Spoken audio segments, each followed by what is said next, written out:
I would start to say there is a pleasure and honor to participate in this Lincoln Help's lecture. It's very important, this initiative, because it's a way of strengthening relationships between European and American law faculties. And it's time to say hello to our colleagues and friends, Professor Bernd Opperman, that made me the surprise, and it's an honor having you here listening to this lecture. Professor Melanie Reid, Professor Marine Toulier, that I hope she'll come. Our friend Dr. Dimitris Parashou. Well, I already said hello to the guests, to the host of this organization, Professor Kermerman. And I would like also to say hello to the students coming from different countries and continents that participate in such a cultural dialogue that we are going to do. I divided my lecture in 3 parts. First part is named Constitution is Culture, Culture is Constitution. The second part is named The Right to Culture in Time, in History, the different generations of the right of culture. And the third part, The Right to Culture in Space, the dimension without frontiers of the right to culture. First, Constitution is culture, culture is constitution. Between law and culture, there is a kind of loving relationship, to quote a phrase by Michel Pereira when describing the relationship between law and aesthetics, in which each of them completes the other, with advantages and benefits for both, insofar as culture forces law to evolve and law rewards it by making it more universal and democratic. And the fruits of that loving relationship are, on one hand, the culture of law, the view of law, especially constitutional law, as a cultural phenomenon, asking to be interpreted and analyzing according to the methodologies of cultural studies, as Peter Heber should say. On the other, cultural law, the study of cultural phenomena employing legal research methodologies of the different branches of law, in particular in what concerns the present lecture, the constitutional law of culture. Thus, considering this double dimension, the cultural relevance of constitutional phenomena and the importance of culture in the Constitution, it is hard to understand why, in Portugal, as in many other countries, either the theory of constitution as cultural science or cultural constitutional law have been paid such scarce attention.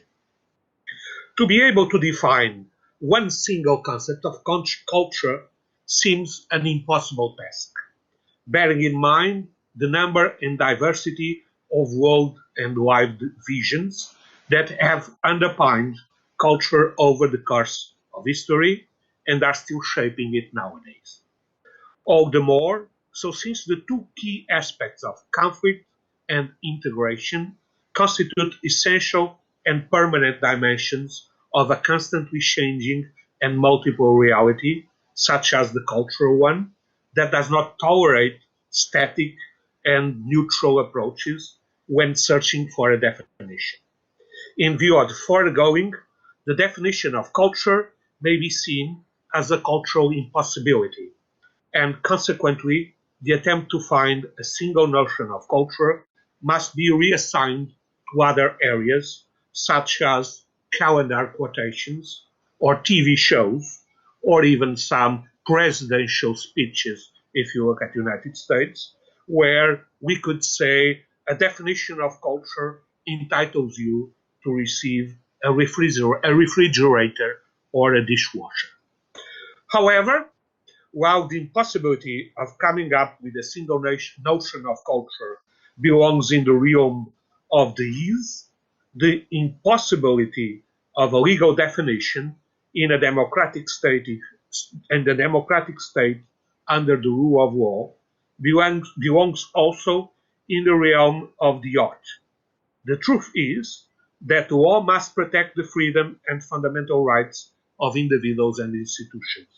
This involves not only the prohibition of taking sides in cultural disputes and conflicts, but also rejecting any totalitarian temptation whatsoever to exploit or plan cultural realities, as Zomerman says in a recent book.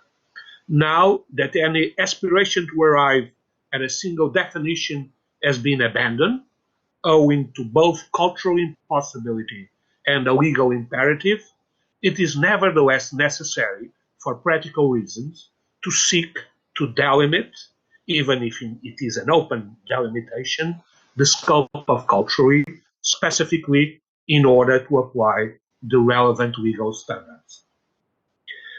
In this connection, I believe we should start by delimiting three possible and open meanings of culture.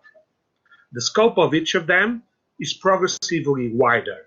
From the legal point of view, they are all relevant, and they coexist in time and space. First, a more restrictive meaning that sees culture as an intellectual and artistic reality.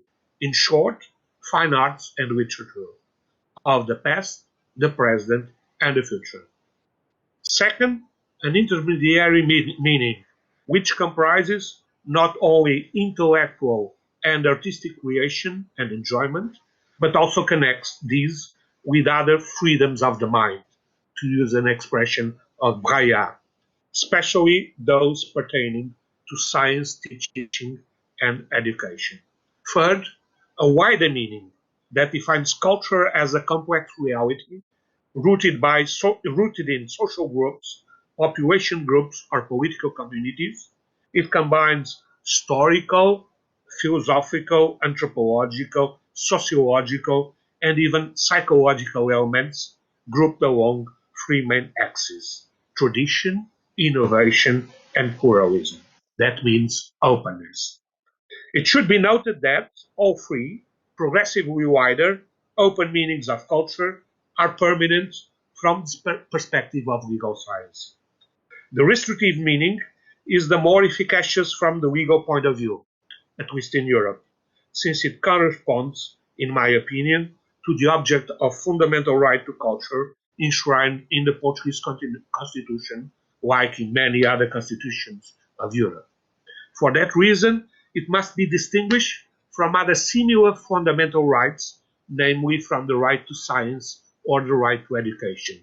It is also the meaning usually adopted by lawmakers when legislating specifically about cultural law. The intermediary meaning is also directly related to the scope of application of the rules of cultural law, in particular when the lawmaker aims at connecting the strictly cultural realities with realities from other expressions of the mind, closely related with them, such as science, education, thought, religion, and even physical culture and sports. And that connection appears also in the Portuguese constitutions that deals with culture in the field of fundamental rights, not only the rights of the people, but economic, social, and cultural rights, and that also appears in some other European constitutions or in the constructions made by the constitutional courts and the doctrine, like it happens in Germany. This is an idea to introduce the culture in a restricted way in the rights of the mind, as Pereira pointed them, on account of their legal and material interdependency, so as to achieve a more complete and effective realization not only of each of these fundamental rights. The wider meaning is the most relevant, especially from the point of view of the philosophy of law, because the conception of the Constitution as a cultural reality and of constitutional law as a cultural science compels us to go beyond the law in search of the cultural identity of the legal phenomenon. In fact, the objective of legal science is to provide, by means of its legal normative system, a coherent framework enabling the development of the culture of the concerned political party. This concept of culture comprises various levels, from higher to popular culture, the levels of education, and also includes such other forms as alternative culture and anti-culture or subculture. This wide meaning is furthermore relevant from a strictly hermeneutic perspective, specifically in the area of international law, human rights international law, where the purpose of the entrenchment of cultural rights is to protect the collective identity of minorities, peoples, and nations. See, for instance, Article 27 of the International Pact on Civil and Political Rights. In this context, cultural identity is usually defined in opposition to or in comparison with other cultures, the cultural rights being summoned when culture is in a position where it has threatened or needs to vie for freedom or for survival vis-à-vis other cultures. In other words, when equality is absent in a context of cultural diversity and multiculturalism. But this notion of culture seems also to be crucial from the point of view of the United States Constitution. Having to choose between the two models of assimilation and cultural pluralism, the United States juridical tradition that emphasizes individual rights, equality of opportunities, and protection against discrimination promotes and supports the assimilationist process. That's what said Sharon O'Brien in the 90s. More recently, some cultural minorities, like the American Indians, the Native Hawaiians, and the Mexicans, use the Constitution to protect their cultural heritage using existing legal provisions. Nowadays, constitutional values like freedom and equality may be considered as a tool to protect the right to maintain their culture, as well as to give equal treatment to all the cultural minorities. Regardless of the prevailing meaning of culture, modern constitutions of democratic rule of law states presuppose the guarantee of cultural freedom, pluralism, and the separation, also cultural separation of powers, in line with the paradigm of an open culture for an open society, also to quote Pereira. The concept of constitutional law as a cultural science involves, therefore, valuing not only the text of the Constitution, but also the underlying reality, encompassing simultaneously the formal and the material Constitution. Then the Constitution is not merely a collection of legal texts or a compendium of prescriptive law; much more than that, it is the expression of a certain level of cultural development, a mode of self-representation of a people that mirrors its cultural legacy and in which it hopes and wishes are roots. It is thus possible to speak of living constitutions. There are, in both form and substance, an expression of culture and a mediating instrument, a reproductive framework for cultural reception, and a repository for future cultural configuration, experiments, experience, and knowledge, also as Peter Hebel formulated it. See the example of the United States Constitution, combining constitutional norms and constitutional practice, that is to say, formal and material constitution, in the issue of the principle of equality. The principle comes first in the Declaration of Independence, in the material constitution. All men are created equal. Then it becomes formal and material constitution with the Bill of Rights, the principle, the equal protection of the law in the Fourth Amendment, in the 14th Amendment. Then it happens that the same norm may have completely different interpretations. Constitutional interpretation that allowed race segregation, equal but separate, was considered unconstitutional just in the 70s and in the 80s, and replaced by the prohibition of all forms of racial segregation. There is a change in the material constitution that was not a consequence of any change in the formal constitution.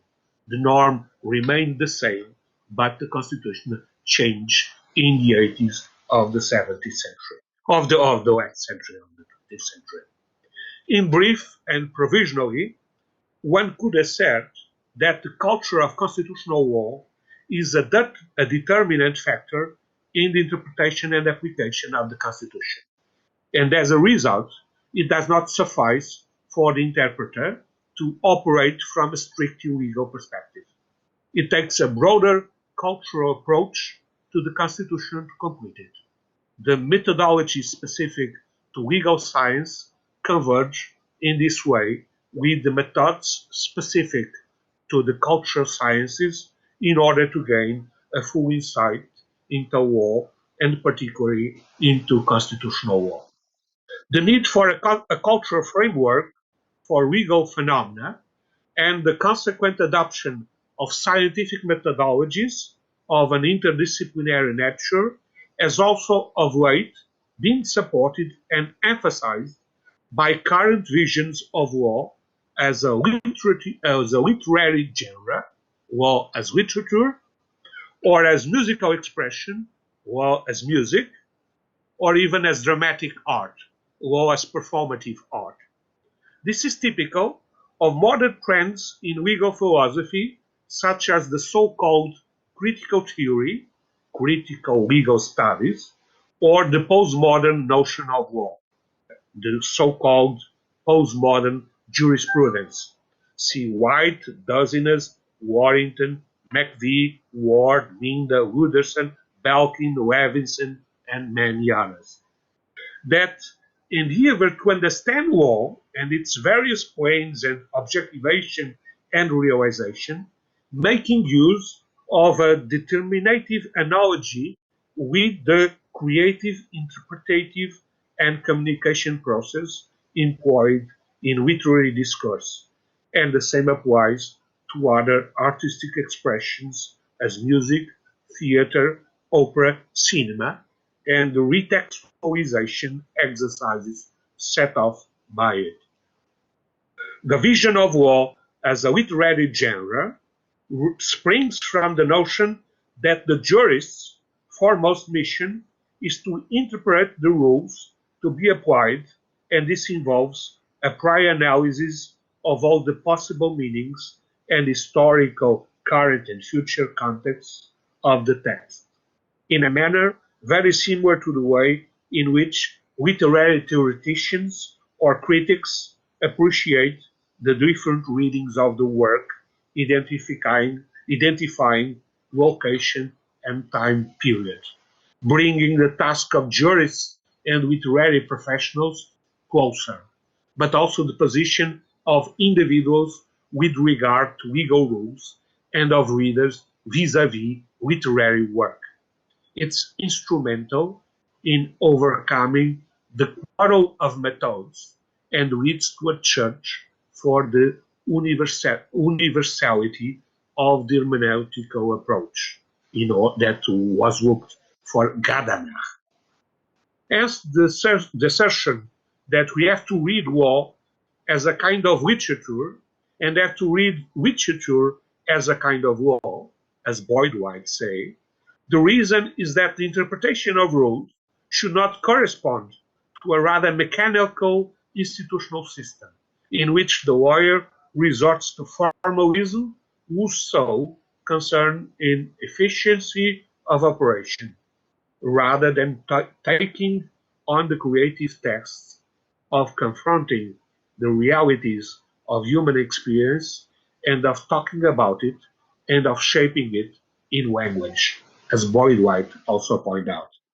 The role of the lawyer consists therefore in dealing with social archetypes, drafting a kind of narrative for a concrete community of people which can be described as a group of people who tell a shared story in a shared language, also as Boyd White pointed out. However, law exists to be applied. It is therefore necessary that the text corresponds to the reality of life. Thus, like the translator, whose job consists in putting a text in another language in such a way that it keeps its original meaning and as much as possible a similar formal configuration in its new linguistic codification, the judge will also match rules and facts connecting both within the always new context of the application of the law. To say what the law is in a specific case is, therefore, to match the language of the rules into the language of the society, match with the language of the society. It is this that binds lawyers and translators and makes it possible to speak of justice as translation. From literature to music, law as music, and to dramatic art, law as performative art, the comparison between legal and cultural phenomena makes it possible to emphasize the creative role of the entire community. As the trend to look for an analogy with interpretive arts, performing arts, music and drama, and with communities and institutions that perform them, replacing the study of law as literature by the broader study of law as performing arts, as it is defended nowadays by Belkin and Sanford Levinson, which is also my opinion that I defend in a book I published in the 90s of the last century. And this for two reasons. In the first place, because law in the books and social practice of law are two different things, just as music on a sheet is not the same as the social practice of music. Law and music involve the transformation of the ink on a sheet into the behavior of people. In reality, there exists only law or music or drama in action, as opposed to poetry or fiction, the texts of which do not require a performance, but can be silently read by each individual. When interpreting legal rules, operating the transformation of legislated law into law in action, the jurist plays a unique and creative role, that of determining which law is applicable to concrete situations of life. In the second place, just as music and theater, law occurs in front of a public audience, towards which the interpreter performer carries specific responsibility. The interpreters, legal, musical, theatrical, must persuade the others that the conception of the work put before them is convincing, and no matter what the performance is convincing or not, it produces effects on the audience. That is why the jury's interpretation, despite being unique and creative, corresponds to the externalization of a norm, and it requires thereby an unavoidable dimension of publicity typical of modern technical mass societies. There is nowadays an increase in new cultural approaches to constitutional law, as for example, to use an example that was shaped by Balkin, the so-called postmodern constitutionalism. This trend arises in the first place from the need to reflect the vast social transformations that have occurred and are still occurring nowadays, since the postmodern era is an era of industrial practices and mass organization and production applied not only to material objects like automobiles, but to the products of the mind, art and music, knowledge and information, accounting, and other service industry. Then we may say, as Balkin said, that one cannot understand modernism without understanding the Industrial Revolution and the spurt of technological and cultural change that accompanied it, one cannot understand postmodernism without understanding the particular technology and cultural changes in society that have accompanied it. So we need to understand the modern society, taking in mind the change in technology, communication, and the organization of living and working conditions that change also the idea of constitution, human rights, and democracy.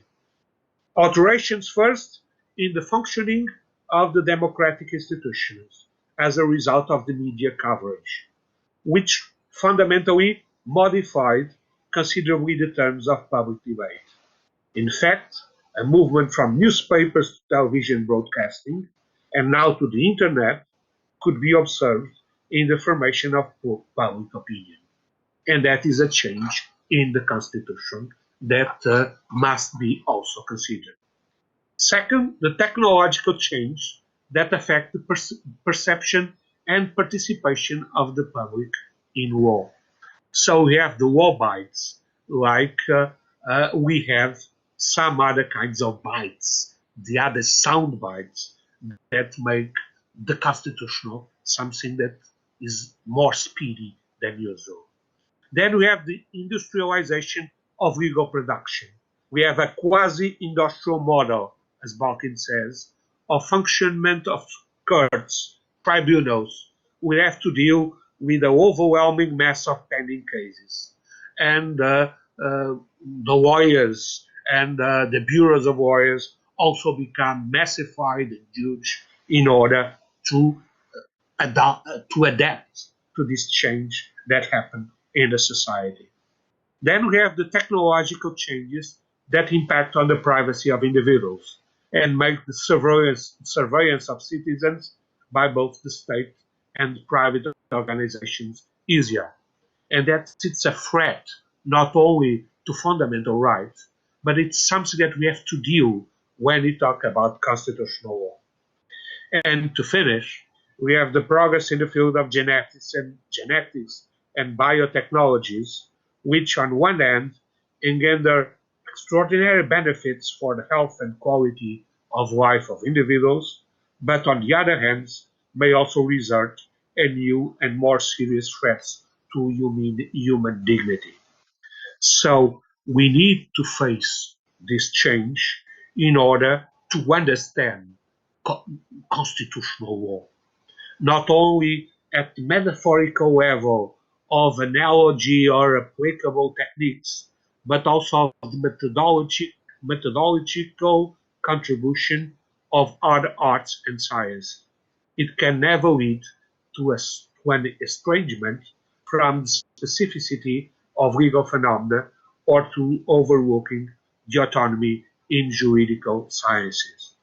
In a provisional summary, we may say that it is necessary to consider that law is a cultural phenomenon which molds the values of the community and allows them to be valid and enforced at a certain point in time and place, but which is also an autonomous reality embodied in norms and legal principles with their own logical and momentum. Consequently, one should demand from constitutional law that it considers simultaneously values, facts, and norms in their activity and reciprocity of their intricate relationship, combining ethical, artistic, technical, and scientific dimensions in the context of a both cultural and legal understanding of the constitutional phenomenon. The second part of my lecture is the right to culture in time, in history, the different generations of the right to culture. The living constitutions are characterized by openness over time, since their material content is given substance and recreated daily and repeatedly as at each historic moment, in as much as they are the circumstantial outcome of a continuous and ineradicable love-hate or conflict compromise relationship between values, principles, legal rules, or constitutional reality in a state of permanent evolution.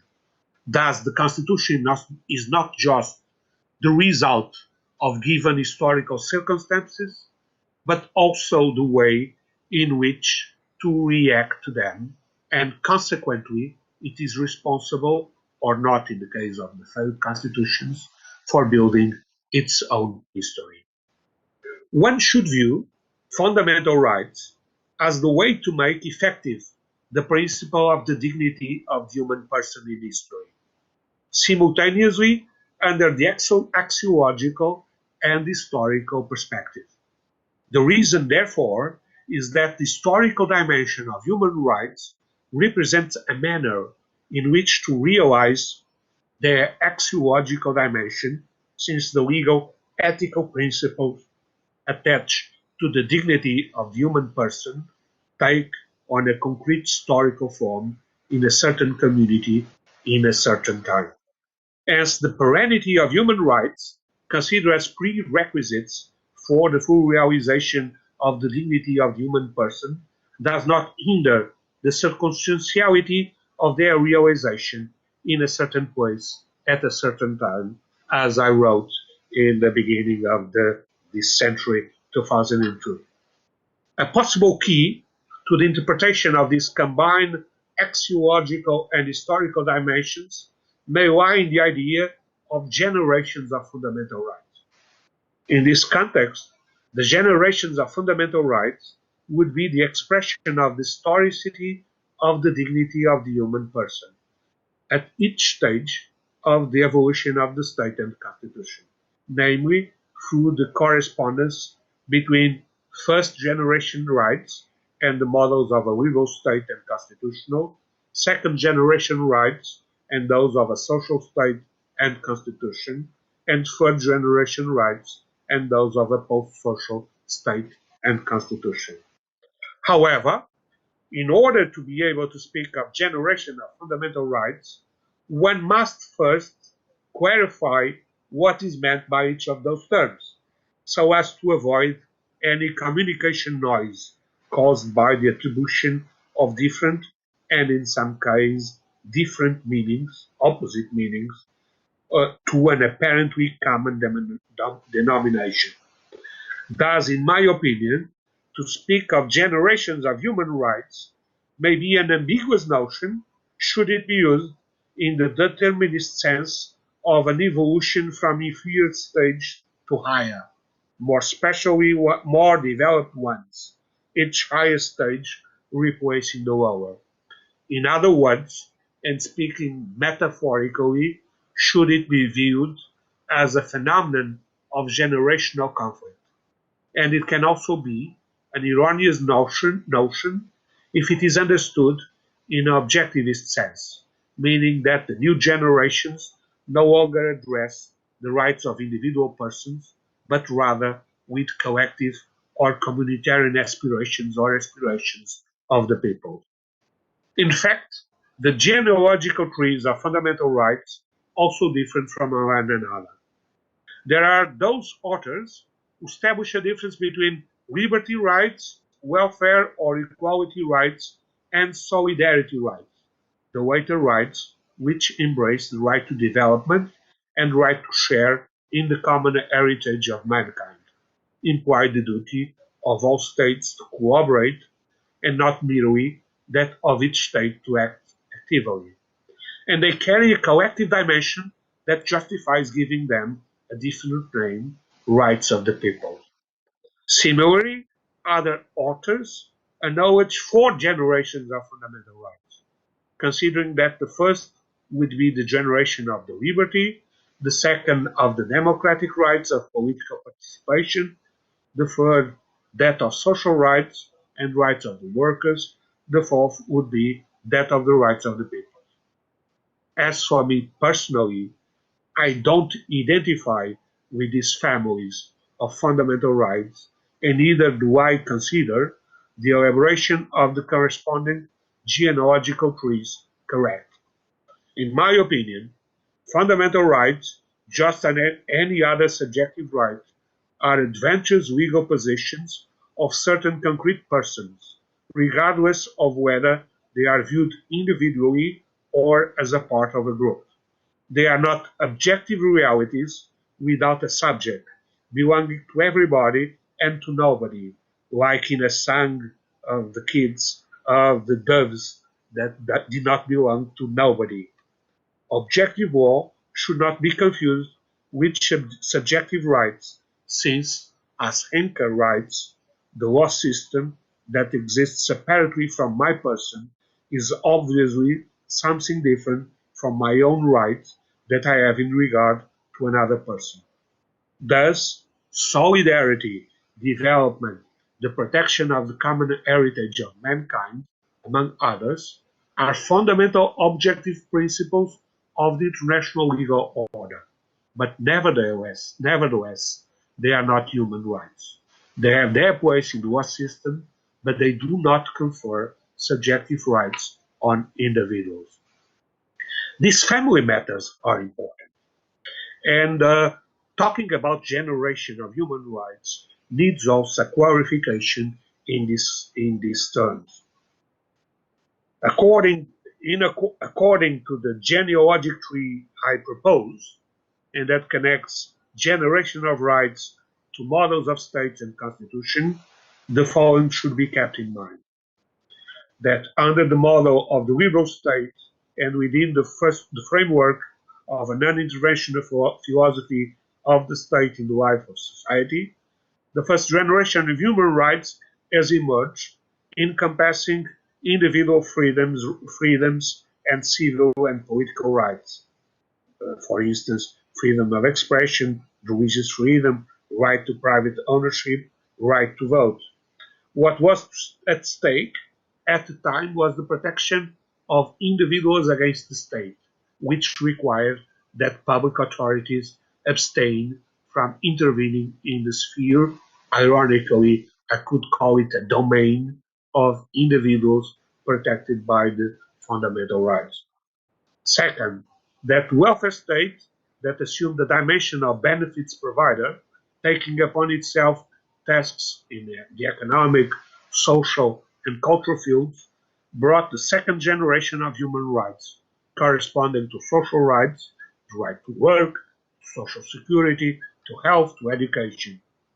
Now the new purpose was to ensure the protection of individuals through the action of the state, especially throughout the administrative function. They are extended. But this is also joined, accompanied by a transformation of political rights that had emerged in the preceding generation, and they are enlarged, enshrined of universal suffrage that means the enlargement of the public.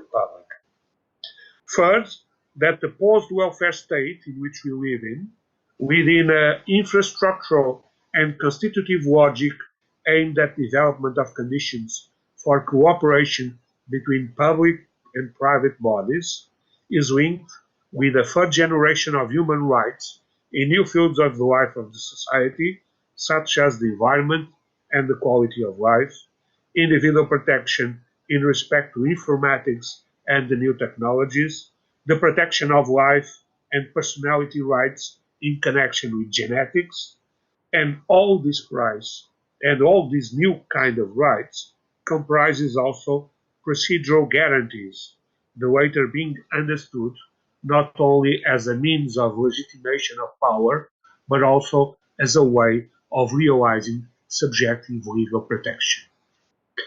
This is a transformation of the fundamental rights that has to do with the change that happened in the societies, and the Constitution needs to accompany all these phenomena.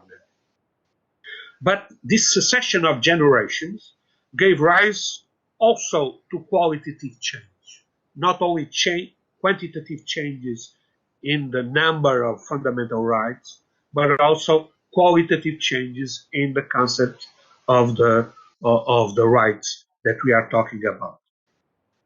And that change was that nowadays all the fundamental rights have a more comprehensive structure because they are rights of defense, rights that need the abstention of the state and the other powers against legal aggressions, but that defense cannot longer be understood in an entirely negative sense.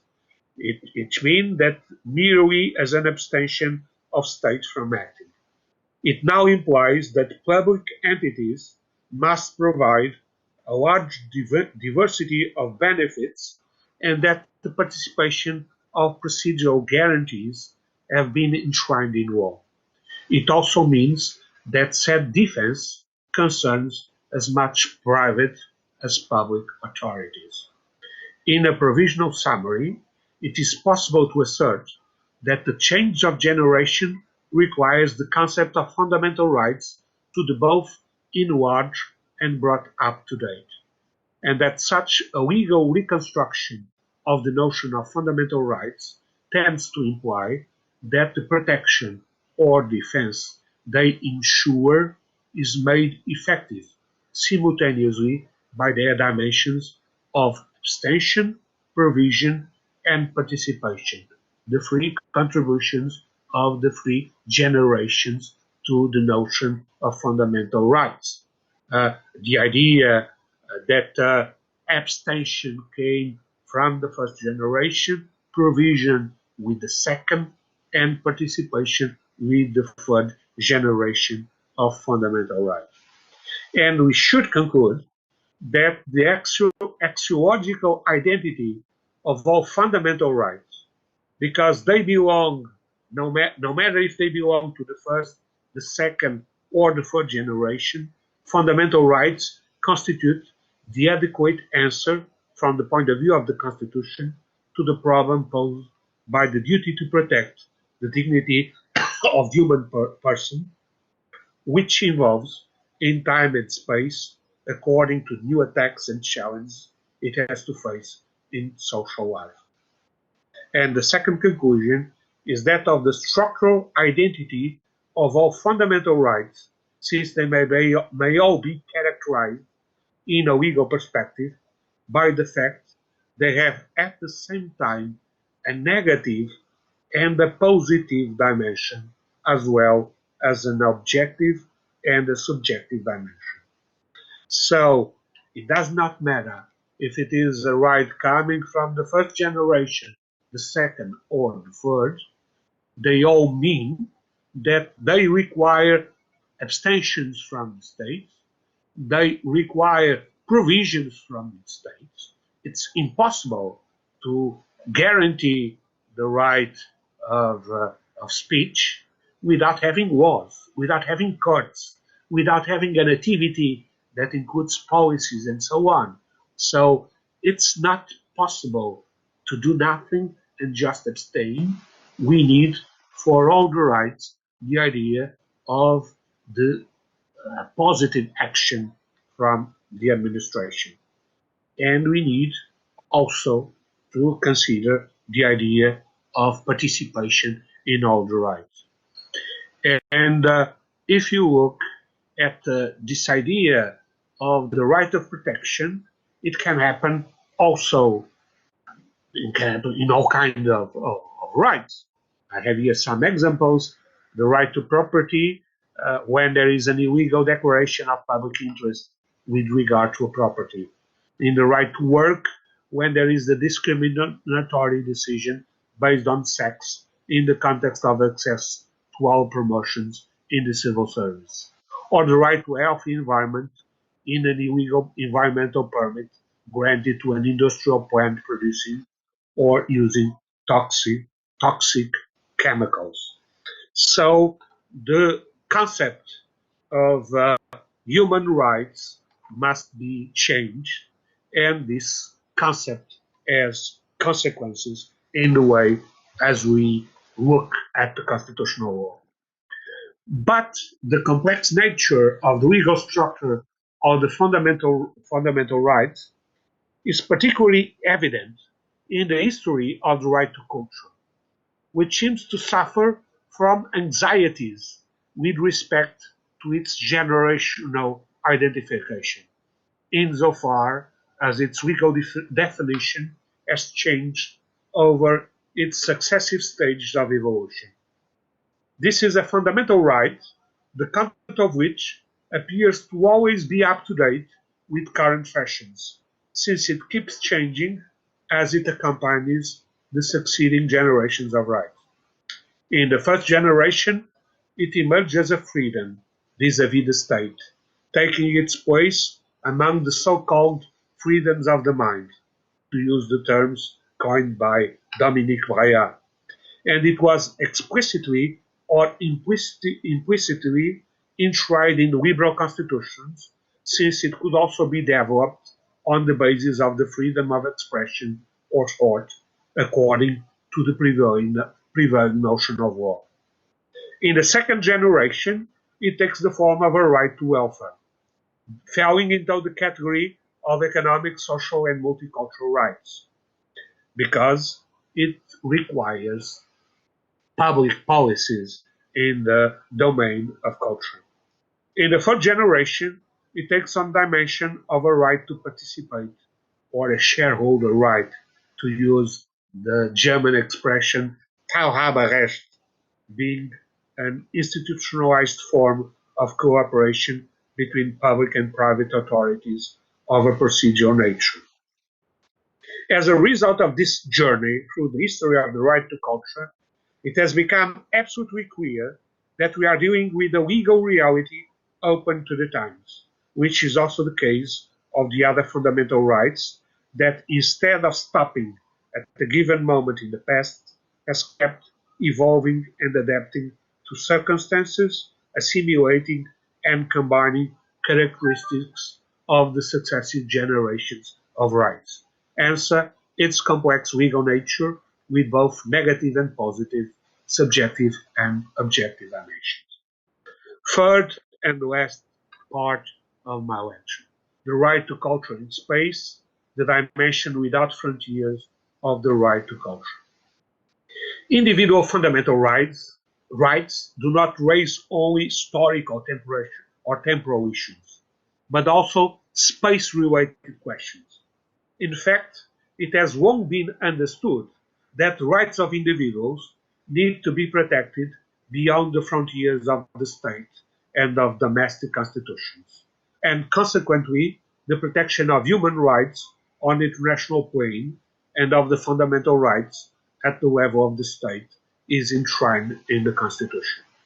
However, the novelty here is the emergence of constitutional issues beyond the state, as Sabino Cassese points out. It is the fact that formal distinction between human rights and fundamental rights have been overcome. It is the attempt of building a global constitutionalism or a European constitutionalism alongside state constitutionalism. This is why the trendy issues in current constitutional law have to do with finding out whether it makes sense to speak about state constitution or to determine if it is also possible to raise questions concerning fundamental rights at European level or at international level in terms similar to the ones used when dealing with state constitutions, or also in what concerns specifically the right to culture, to determine which level is more appropriate for the protection of culture, the international, the European, the state, or even the local level, as Jürgen Schwarzer points out. Now that the question has been posed, let us begin by distinguishing, for the sake of discussion, between the international and European level. From the classic perspective of international public law, as well as from that of constitutional law, there was no point in speaking of international or global constitutionalism, because the exclusive subjects of international relations being the states, those relations assume the dimension of external relations, whereas constitutional issues were only raised at the state level in the context of internal relations. Nevertheless, the traditional assumptions behind these issues change due to transformations in international public law, in particular with regard to human rights. In this case, individuals are now recognized as autonomous subjects of international relations, on whom the international legal system directly confers subjective rights, and they are also granted right of access to international instances, international courts, with a view to defending their rights, even against the actions of the state they belong to. Although it has become reasonable nowadays to raise the questions of universal or global constitutionalism in light of the transformations that have occurred in international public law, I hold nevertheless that at least at the current stage of evolution of the international legal order, the answer to the question does not yet allow us to speak of an international constitution. That's a discussion I have with my dear friend Cassese for more than 40 years. He believes in the global constitution. I say it does not exist. But what exists, and in that we are all in the same opinion, is there are constitutional phenomena in the international and in the global area. There is constitutionalism, even if there is not a constitution in the global area. Uh, and if you look at this constitutionalism that is in a situation that goes beyond the state, there are lots of protections of the right to culture in this kind of treaties and this kind of sources coming from international law, but that create a constitutional law in a universal sense that is not just the regular state against the international one. If you look at the Universal Declaration of Human Rights, it recognizes the right to culture, meaning by this the right to freedom of artistic expression and creativity, and the right to enjoy culture as well as other rights. But it also guarantees the right to participate in the cultural life of the community, to enjoy the arts, and to share in scientific advancement and its benefits, the Article 27. And also says that everyone has the right to the protection of the moral and material interests resulting from any scientific, literary, or artistic production of which he is the author. But if you look at the International Covenant on Civil and Political Rights, it deals with the right to culture in its broadest sense, when it recognizes right to culture of individuals that belong to certain social groups, populations, or political communities that have their own cultural identity, stipulating that in those states no persons belong to such minorities shall not be denied the right, in community with the other members of their group, to enjoy their own culture, to profess and practice their own religion, or to use their own language. And it also guarantees the freedoms of mind, because it says that it also should include in Article 19 freedom to seek, receive, and impart information and ideas of all kinds, either orally, in writing or in print, in the form of art, or through any other media of his choice. And the International Covenant on Economic, Social, and Cultural Rights recognize explicitly the right to culture in its multiple aspects: freedom, welfare, and participation, and it also addresses specifically the question of authors' rights. Article 15 prescribes the respect of the freedom indispensable for scientific research and creative activity. It protects the conservation, development, and diffusion of science and culture, the cooperation in the scientific and cultural fields, cultural life. Well, most of all, lots of dimensions of this right to culture. But if we come from the international community to the European Union, the constitutional question takes on a different dimension in view of the emergence and consolidation of an autonomous European legal constitutional space. This comes to the fact that European integration introduced a qualitative change in the traditional phenomena of international cooperation. It, it created its own legal order, combining community sources, community law that becomes effective in domestic legal system of the member states, as a direct effect in them and takes precedence over national law, but also it combines with national sources of law. So this new European order is a combination of European sources of law with national sources of law, and they create a kind of legal science, a real legal system of law that is unique and is something that gives us the possibility of talking about the European Constitution. It's a material constitution. It's not a formal constitution. There is no text, no law with a special power or something like that. But as a matter of fact, there is a material constitution in European Union.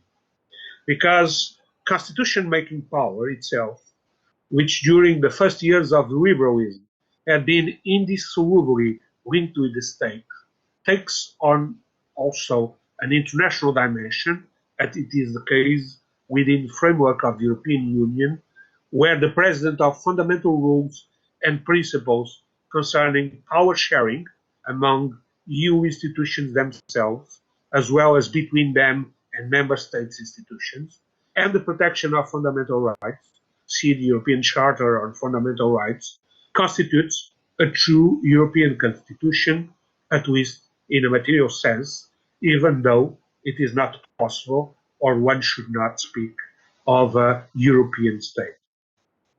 This is the reason why it is necessary nowadays to enlarge the notion of constitution, so that it may cover and reconcile the different levels, state and European, of the essential regulation of the distribution of powers, inter alia, in accordance with the principle of subsidiarity and of the protection of fundamental rights on European level. The Treaty of Lisbon is the European material constitution that lays down the basic principles and fundamental rules of the European Union, despite not being a formal constitution.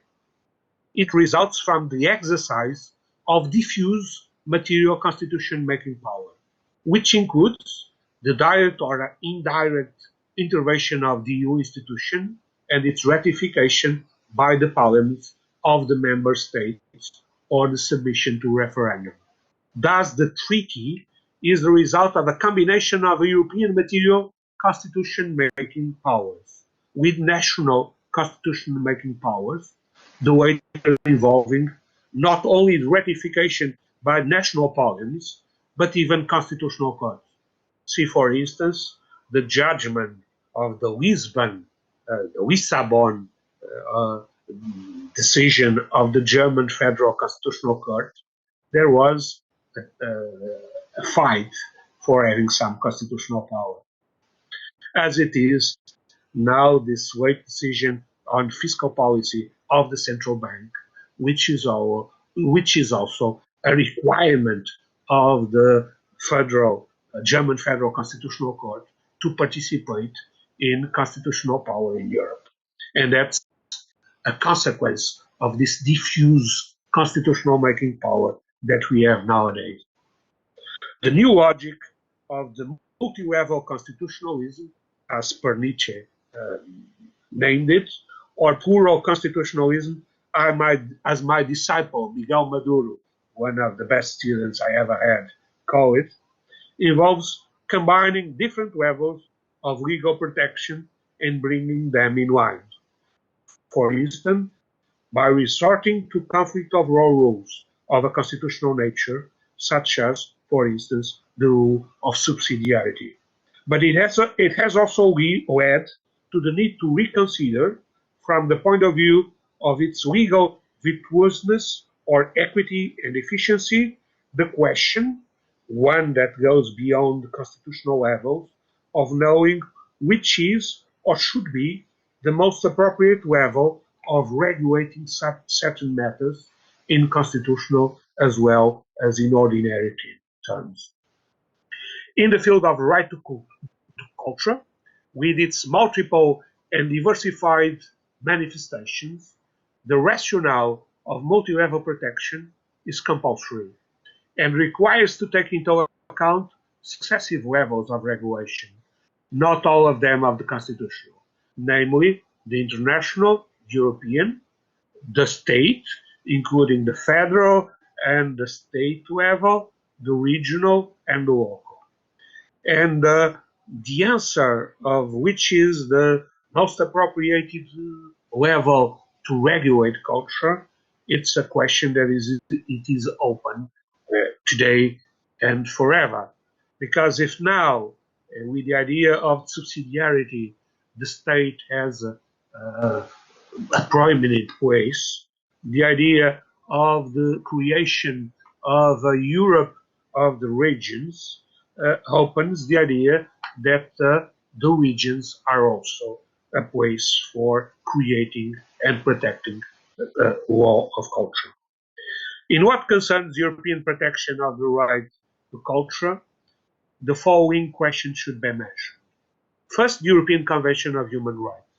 That is an international source, but it can also be considered as an integral part of the European Material Constitution.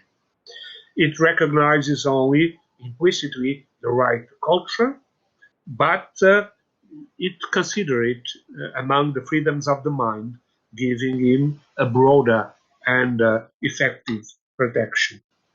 But then we have the Charter of Fundamental Rights of the European Union. And although there have been some doubts about its legal status, in my view, there is no doubt there is material constitution, part of material constitution of Europe.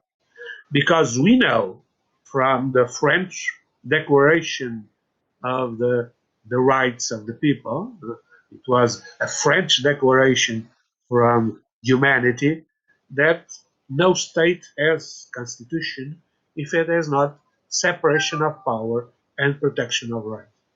But if it has, like Europe has, separation of powers and protection of human rights, so it is a constitution, and we have a European constitution. And in this charter, it recognized the arts and scientific research shall be free of constraint, that academic freedom shall be respected, the Article 22 that establishes the right to culture.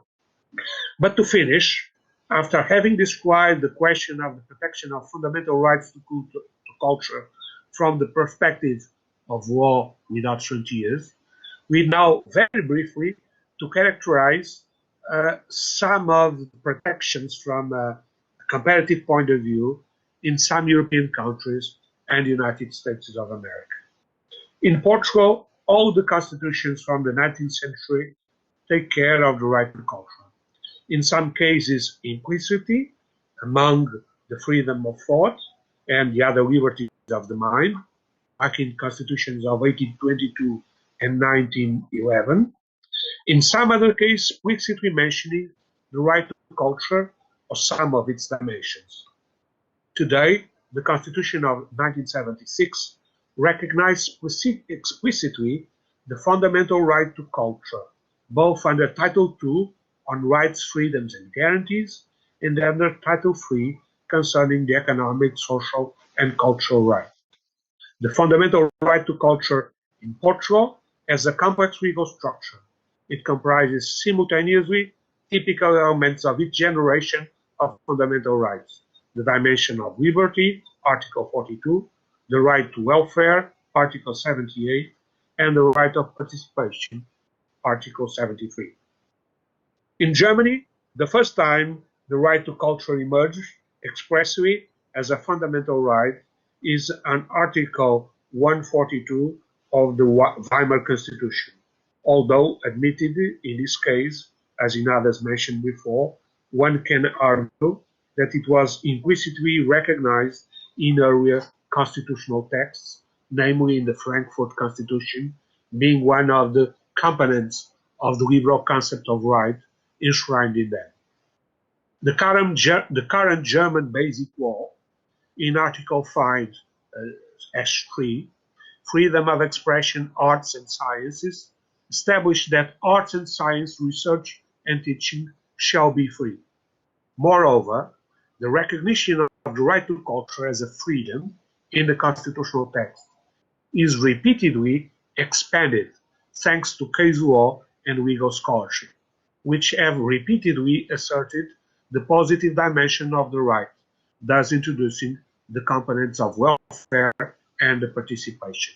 In fact, according to the case law of the German Constitutional Court, the meaning and purpose of the constitutional norm, I'm quoting, is, besides repelling any kind of attack against the right to culture on the part of public powers, and in addition to this defensive dimension, also a legal standard for guiding public decision-making, which compels the state to foster and to promote culture, as it's stressed out by Yaras and Martin Mann.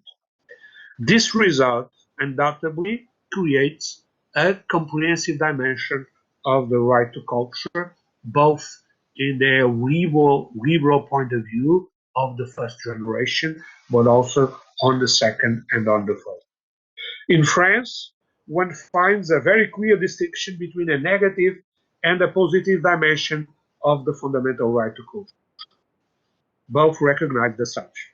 Case law and legal scholarship have been considering the right to culture, construed as cultural freedom, to be a manifestation of the freedoms of spirit, the liberté d'esprit, and the rights of thought, liberté de la pensée, or intellectual freedoms, liberté intellectuelle. This is why it is thought to be implicitly recognized via the mentioned fundamental rights since the very beginning of liberal constitutional. On the other hand, in what concerns recognition of the right to culture as guaranteeing state welfare benefits, it flows from the preamble of 1946 Constitution that states clearly, for the first time in the history of France, the right to culture. It proclaims that the nation guarantees equal access for children and adults to instruction, vocational training, and culture. As a matter of fact, with the understanding of jurisprudence and legal scholarship, this right to culture, insofar as it is in the preamble, has legal value and as a constitutional value. But there are more sentences, recent sentences of the Constitutional Council that point out the welfare dimension and the participation dimension of the right to culture. In the United States, to finish, the fundamental rights are not in articles of the text called Constitution, but in the amendments, namely in the 10 first amendments that are called the Bill of Rights. These both texts, as well as the subsequent amendments, integrate, however, both formal and material constitutional law. No explicit nor autonomous consecration of the right to culture that was implicit, however, in the fundamental liberties treated in the Constitution. There are 3 levels of treatment in the United States. First, material, the only material level in the Declaration of Independence. It is said there that we hold these truths to be self-evident, that all men are created equal, that they are endowed by their Creator with certain unalienable rights, that among these are life, liberty, and the pursuit of happiness. This pursuit of happiness gives a broader dimension of liberty and may integrate the right to culture in it. Then we have the Bill of Rights. And in it, the 14th Amendment consecrates the equal protection of the law, and with the life of person, liberty, or property. So we can say that right to culture can be in the United States as a dimension of the liberties of the mind. But it's important to consider also the 9th Amendment, because it has an open clause. It says that the enumeration in the Constitution of certain rights shall not be construed or deny or disparage others retained by the people. And it's this principle that allowed the Supreme Court of the United States to, to enlarge the protection of the right to culture. And I told you before, there has been a change in the 70s of last century when the individual protection was added by the collective protection. There was a way from the individual to the group, that created the protection of the rights of minorities. Let us say, however, that the development of the right to culture in the United States is not as well structured as it is nowadays in Europe. To finish, this contextualization of protection of culture from a philosophical, historical, and spatial perspective amply shows how relevant constitutions are. In fact, the open constitution of an open society is the meeting point of, one hand, different conceptions of models of fundamental rights in general, and the fundamental right to culture in particular, and on the other hand, of the different levels of regulation of culture, which must be integrated and reconciled, resorting to the option inscribed by the fundamental law. The time flies. You are already tired of hearing me, and I have to finish my lecture. To make it in a cultural way, I use the ending of the cartoons that I used to see when I was young, and that pleased me so much. That's all, folks. Thank you very much. Well, thank you very much, Vasco, for this really inspiring talk. I promised it would be comprehensive. It has been comprehensive. Yeah. We covered a lot of issues, highly interesting, highly relevant issues. And well, it was constitutionalist view, and I would say it was not just a European constitutionalist view, but a global constitutionalist view. So excellent, an excellent contextualization, as you put it, and description and evaluation and. Well, sort of leading. I got the impression that it was sort of leading the way where to do further studies, where the problems lie, and well, basically, I'm sure there will be lots of questions. Now we can't cover them all tonight, but there's lots of lots of food for thought there. Are there any questions? I would like to open the floor for the questions, for the for any remarks, for any well, basically statements relating to constitution, culture, constitutional law as culture, culture and its place within the constitution, cultural rights? Are there any points that, well, there are so many. I would just like to start if that's permissible, because I don't see any other persons here. Well, I was wondering, I mean, the relationship between constitution and culture is certainly a relevant one. There, you can describe the constitution as one important, well, cultural issue, or perhaps the most important cultural issue within the society. Nevertheless, I'm wondering if constitution and culture, you highlighted the similarities there, which certainly are there. Whether there aren't any, I'm wondering whether there aren't any differences that, well, let's put it that way, that makes constitutional law decisively different from culture. Because, well, culture is not compelling. It's not binding on anyone. You can basically decide freely whether you would like to take part in in cultural events. If you want to exercise your cultural rights, I think the point you made, that culture is inextricably linked with human rights, is an extremely important point.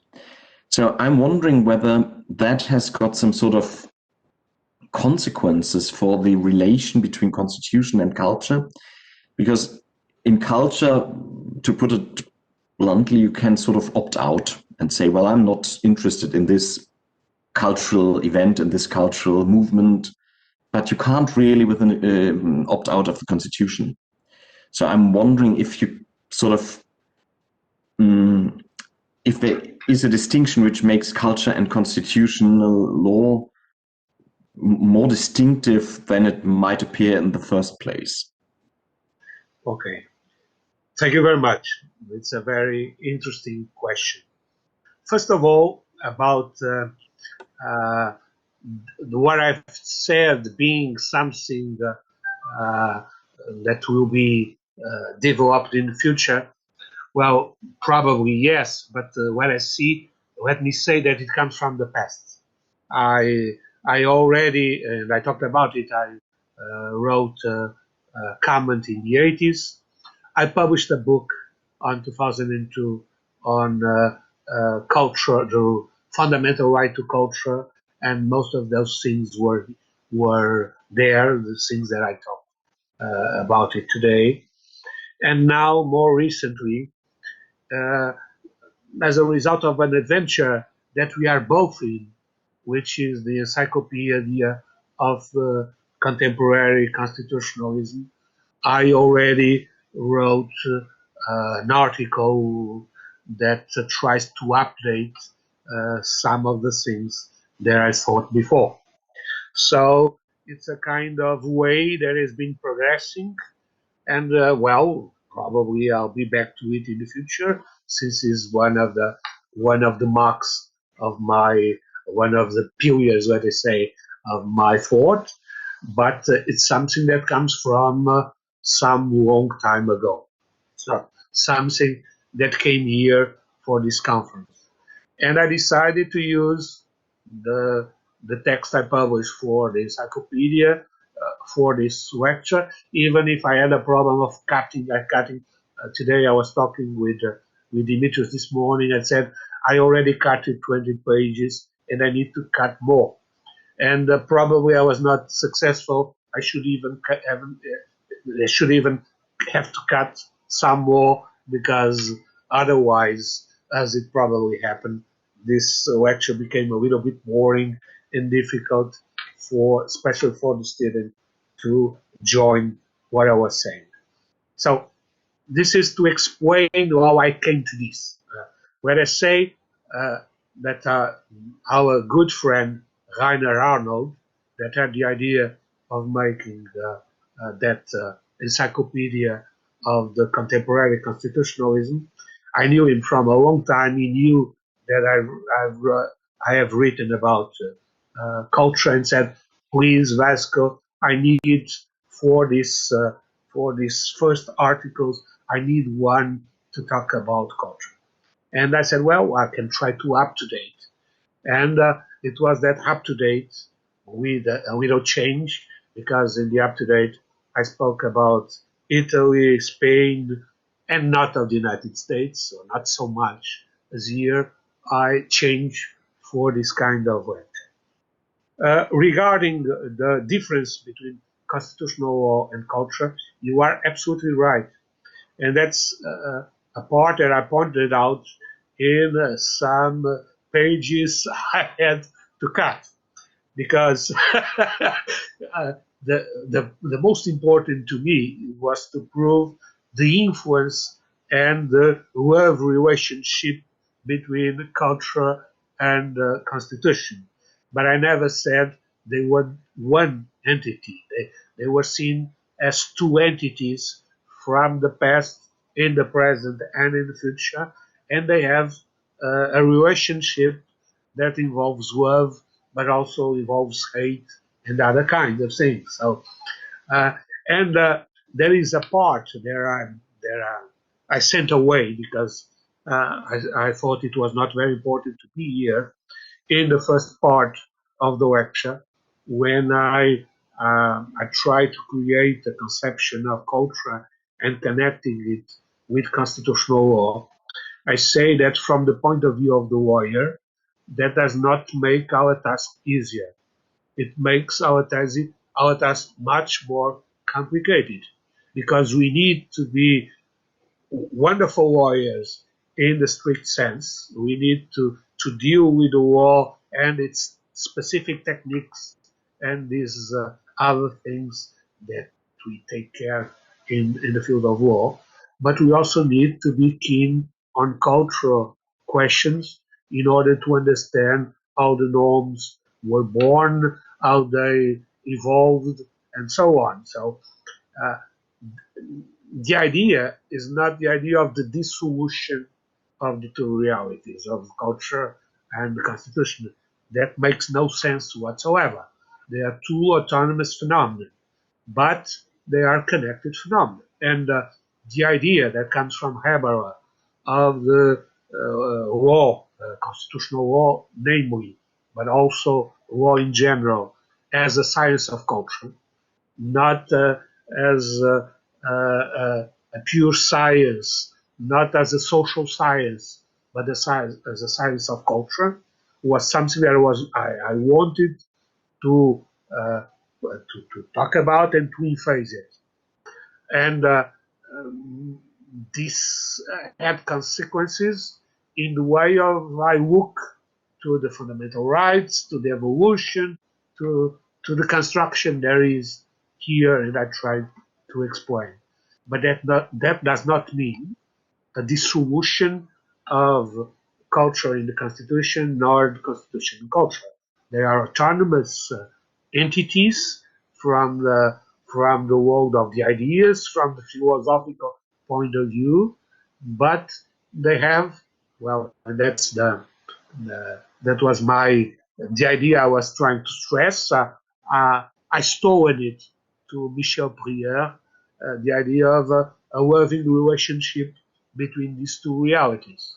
They are not one only reality, they are two different realities, but they have a long hate, let us say, also relationship, and that's what the things I wanted to stress about. So it's not that I was confusing the two realities, it's that I was more interested, and probably I should have stressed that some other things that I left behind. I wanted to stress the connections and not to point out the difference that are also, of course, very important. You said perfectly that you said correctly that constitutional law it's something that is part of the law system, something that people should comply, even if sometimes they try to reject. Well, we are seeing now in the American Constitution the president that does not want to accept the rule of law and the rule of constitution. He has problems in accepting, but he has to do it. In the end, we will finish to accept. So, but that's a question different from the relationship that exists between these two phenomena. And I was more interested here in stressing those common phenomena than to point out the difference. But yes, you are perfectly right. It is true that we are talking about two autonomous and different realities that might need to be considered as so. But if that is something important, we must not forget that love-hate relationship that explains the evolution of the Constitution and explain that part of culture is also the Constitution itself. It's part of the Constitution, of the culture of a country, of a region, of the world. And on the other hand, something that in the last time interested me very much, well, and I talked about it in Hanover, when I talk about the sources of law and so on, is that this idea of a global dimension of law in constitutional law, in administrative law, in private law, whatsoever. That is something that has to do with the evolution and the changes, even if nowadays it has also some resistances, some oppositions very strong, or some currents that are, well, on the other hand, they defend the supremacy of the nation and so on. But it's a part of a historical context. And I want to understand the context in all their dimensions, not just in a one-sided dimension. That's why I took so long time to explain all the connections, and perhaps I should have some more time in pointing out the difference. But those I took them for granted. I said, well, I don't need to express them because everybody knows they exist. What is more difficult to explain are the other parts. So that's why you are, but nevertheless, you are right, of course. There's a difference between culture and constitution. Thank you very much. There is another statement or a question from Bernd. Yes, since I need to leave you already, and I hesitate, of course, to tell anything about constitutional law because I'm a private lawyer. That's something completely different. But I just like to give you a support, Vasco, from a side where you would not expect it. Because, I mean, of course, there are different phenomena in reality we are talking about, but you were talking about legal method, and concerning the legal method, even some of our, I would say, the most famous legal historian and private lawyer, Savigny, he has stated that the method of law is quite closer to the arts than other positivist theoreticians would think so. So he made that example up with Immanuel Kant. He said it's his aesthetics which gives the method we in reality use when we apply law. So also when we talk about law, and not as people would expect the critique of practical of praktischer Vernunft. That means of his ethics and the morals and such things. So it's. So it fits, I think, quite well, and you should not hesitate to take. You should not take that too much back. I think law is very closely related in terms of method to aesthetics. Sorry, that was all. I don't want to talk about constitutional law. No, all law. you should. You should. It's very important, and I agree completely with what you said. And there is a part in the book I've written where I try to talk about medieval times, when they taught war together with the trivium and quadrivium. And the poems, the poetry, was a way of interpreting war, a part of the method of medieval times. So there is a part, I say, that these new ideas in the war philosophy and war methodology go after the old times, because what happened in the medieval ages was the integration of all the culture and also with the teaching of war. So I completely agree with what you said. And Savigny put that tradition under a new perspective, and the perspective of creating a method for war as an autonomous method, but was enshrined in culture and had a cultural vision that he knew that was more ancient than what he was doing, and come from the medieval teaching of war, where they mix the war teaching with fine arts, literature, poetry. There is a book, well, I'm not an historian, but a colleague of mine in the law faculty showed me a book on the 12th or 14th century, where was discussed the what we could take from poetry to the interpretation of the war from the point of view of a medievalist. So it goes in your sense, and I have to disagree with you. You are a wonderful constitutionalist, and it's great that you talk about constitutional law. So better than me talking about commercial law for sure. Thank you very much. Right, thank you very much for this this insight. Any other questions? Any other comments on?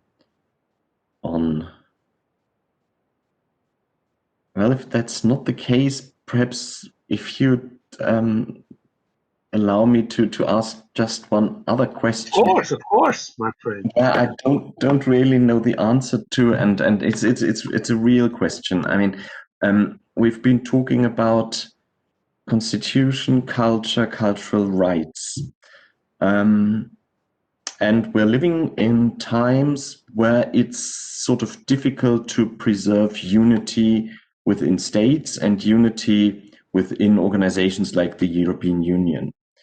Normally, in my view, constitutional law is meant to preserve unity, to contribute to creating unity, to create a process where unifying decisions can be made. Now, on the other hand, I think it's also true that culture and cultural rights are in their core extremely subjective. They need to be extremely subjective. Right to religion, right to express your own opinion, right to science, and right to express your own art, and so on and so on. So basically, constitutionally guaranteed rights are subjective rights, and they are to be interpreted in a subjective manner. That's more or less easy to do if you've got some sort of culture that is not extremely heterogenic. And that's, in my opinion, the reason why at the moment we mostly see on the international sphere, you detailed it out very, very precisely, on the international sphere and the comparative law sphere, cultural rights that, or let's put it that way, specific cultural rights that are relating to minority protection. But if you sort of go on and develop that that trend of thought and transpose it not to minority protection, but to the protection of basically everyone or every group that is trying to build up their own cultural understanding, cultural heritage, whatsoever, isn't it a problem if we've got on the one hand the unifying approach of constitutional law, which has to struggle since societies become more and more diverse, and on the other hand, a sort of development where cultural rights, constitutionally guaranteed cultural rights, tends to be, and rightly so, interpreted in a rather broad manner, in a rather subjective manner. Basically, how do we keep the state, the society, the organization together if we've got these developments in the field of subjective cultural rights? Mm-hmm. Well, a wonderful question. Let me try to first of all, I agree with you that rights need to be subjective. And one part of the things I try to prove, and I had to cut also in that part, is that this subjective dimension has not just a negative part, like the theory in German, but also a positive dimension. Because when constitutional law says something there is binding, there is no discretionary whatsoever, that creates a right to act. And so the subjective right can be a right to an intervention of the authorities, of the public bodies, and so on.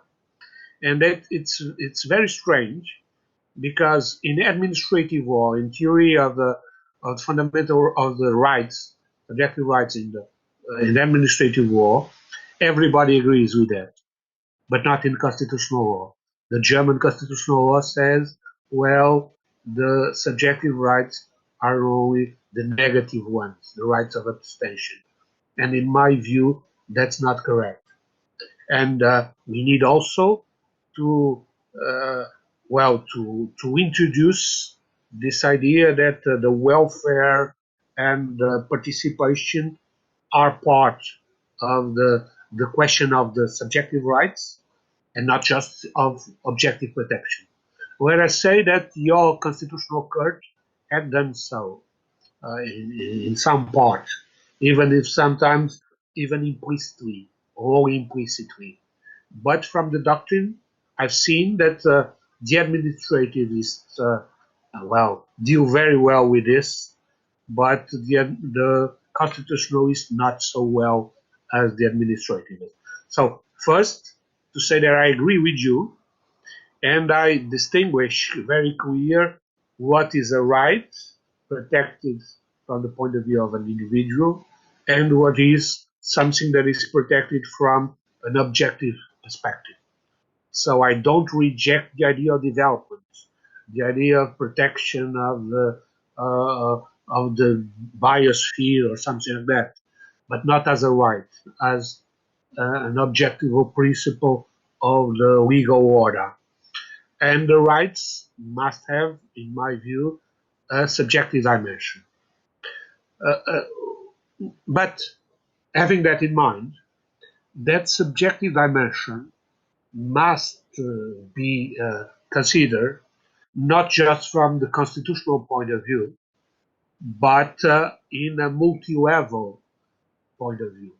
Multi-level constitutionalism, but also multi-level law level, because we have also these problems of multilateral relations in administrative law, environmental law, private law, whatsoever. So the legal system, from a broad perspective, have different levels. And this idea of different levels ends with the notion of a hierarchy very strict, as we were used by the positivists to see the state order. Because in this multi-level idea, this multi-level constitutionalism, all the levels may be applied to the same situation, and there are problems of conflicts of law in this situation, and these problems are solved according to the rules and to the situation. And sometimes we applied at the same time 2 or 3 levels, and sometimes just one. Let us say that normally the state level and the constitutional level are more developed than the others, and normal they are applicable, which does not mean that the others are not applicable at the same time and create some needs of complementation of the other level. So we have to look at this idea of an order with different levels. And my disciple, Miguel Maduro, that was one of my best students ever, and now is my colleague, he says, well, agreeing with the idea of multi-level constitutionalism of furniture, it says that this is also a plural level of constitutionalism. And as plural, it has different dimensions. The one that I could not point out before, because there is a dimension that is national and constitutional, as you said, and is very worried with the preservation of the state and so on. But there is also at the same time a constitutional one and other things. And there's a place where they all come together. When I say something there is a topic of actuality, your sentence of the Constitutional Court on the fiscal law of the central bank, criticizing that. It's a national decision that is interested in solving a problem from an internal point of view. But it's also a European decision that tries to discuss constitutional power at European level. And it was very funny. In some meetings, I was invited to a meeting where it was Petaruba, that is one of the members of the Constitutional Court, and he's a very good friend of mine, I might say. And it was funny to see him that was defending with some arguments I could not use the sentence, but at the same time he was able to see the European point of view and say, well, this has to be decided in the constitutional making process at the constitutional level. And the idea, well, we need to have more procedures at the constitutional level in order to solve this question. That's the perspective of the different levels. It's obvious that nowadays the state, and from looking from culture, Schwarzer says also that the regional dimension is also very important nowadays, because both from constitutional point of view, in Germany, the federal state helps this idea of regional culture in every state, more than region, but with regional in a sense that is a part of the state, and it's an important part of culture. And at the same time, there are the other levels that are simultaneously applicable to the situation, the constitutional, the European, and the global. And the problem, and that's something that in the discussions I have had with my dear friend Cassese Sabino, he always says as a joke that the problems are not these positive conflicts of war. The problems are the negatives when we see in his expression the black holes of the legal system, of the global legal system. And that's indeed the dramatic point. And in some places, we don't find in each level, no matter what it is, a regulation for it. Well, he uses to point out as an example the case of Guantanamo. There is no protection in national, not not in international. It's a real black point of the universe, of the legal universe, and that's the problem. It's not a problem. It's not problematic when we have different levels, and we have to combine them and find the way that they may be applicable to all situation without conflicting, without the rules of interpretation. But that's what we are doing all the times from the beginning. What we have learned to do since we entered law school until today. So that's something that we should be able to do. And that has nothing to do with a material idea or something preconceived or so on. If I gave that idea before, was because I was too worried about saying too many things in a short period of time that probably I did not phrase them the best way possible. But that's not the point. And I don't believe in the ends of history and nothing of that kind. The things change because they are changing, and sometimes they don't change according to our hopes or our expectations or so on. It's something that has to do with that cultural dimension. So it's not the idea that there is a goal or something for that. That's not the point. But as a matter of fact, the idea of culture help us to understand what has happened everywhere and in all levels. And from my point of view, it's it's a way of explaining, a method of explaining things that otherwise can be rather mysterious. And this integration of culture, I believe, it allows us to have a different view. We should not, however, as you point out before, to make confusion between two levels, the law level and the culture. But without confusion, we have to interpret them, and we have to reason mixing them both, even if we know that both are different. That you're right. I don't know if I invited you, but I think these are the most important things to say right now about the topic. Well, thank you very much. Yeah, that's true, and well, it's a complex question, and you made it perfectly clear. I think it's really something.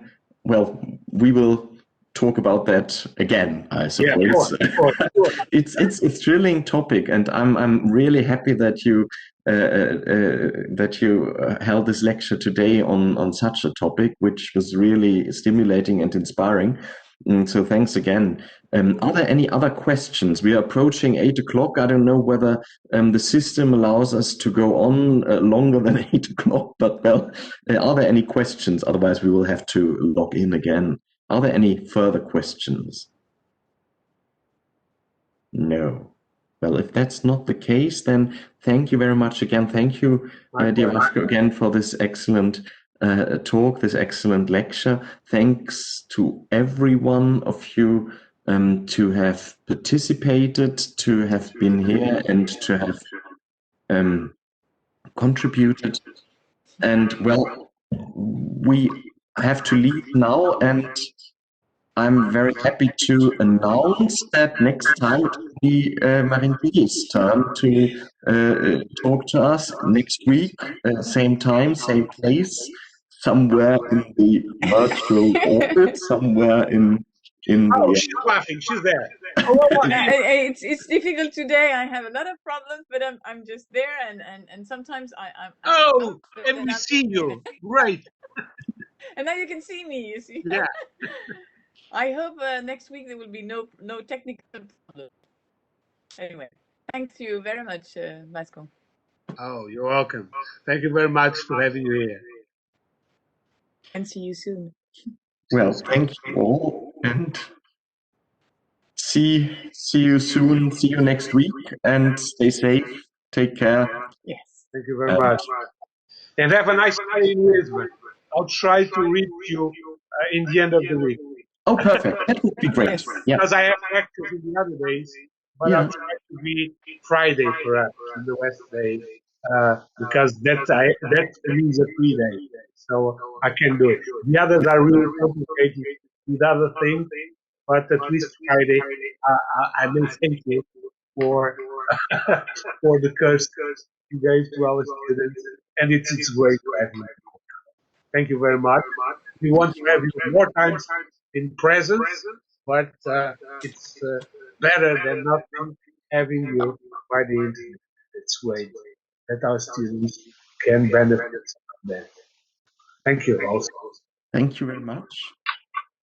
Thank you, and have a good evening. Bye. See you. Bye. Bye. Bye.